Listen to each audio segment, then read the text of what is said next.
امام غزالی رحمۃ اللہ علیہ میں حدیث یہ کئی مرتبہ بات ہو چکی ہے. آپ نے ایک عرب عالم کی ایک کیسٹ بھی بھجوائی ہے، کچھ چیز نہیں ہے اس کیسٹ میں، 12-13 منٹ خام خواہ ہم نے برباد کیے بھیا.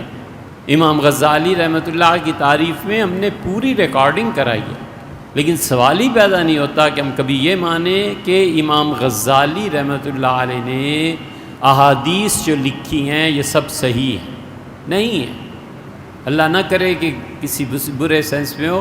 ہم ابھی مشکل سے 15-16 سال کے تھے، غزالی فارغ ہو گئے تھے، تو اب ہم نئے سرے سے پھر غزالی کی کتابیں لے کے دیکھیں. یہ وہ اللہ کا شکر ہے اور خدا کا احسان ہے کہ مدت کے بعد پھر شیخ الاسلام ابن تیمیہ رحمۃ اللہ علیہ کو پڑھنے کو جب موقع ہوا تو شیخ نے وہ کچھ لکھا جو اتنے عرصے پہلے اللہ کی توفیق سے پڑھا تھا نہ کریں. امام غزالی رحمۃ اللہ علیہ نے حدیث نہیں پڑھی تھی. آپ ان کی کوئی کتاب کیمیائے سعادت اٹھا کے دیکھ لیں یار، ان کی احیاء العلوم دیکھ لیں. احیاء العلوم اتنی بڑی چیز ہے، اتنی بڑی چیز ہے کہ ہمارے صوفیاء باقاعدہ اس کا درس دیتے تھے، خانقاہوں کے نصاب میں رہی ہے.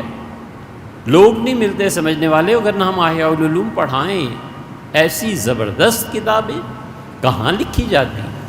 سبحان اللہ، کیا کہنے. امام نووی رحمۃ اللہ نے اس کی تعریف کی ہے، ابن حجر اسقلانی رحمۃ اللہ نے تعریف کی ہے، سب نے، لیکن حدیث کے معاملے میں نہیں ہے امام غزالی. جو بات جتنی ہے بس اتنی ہے.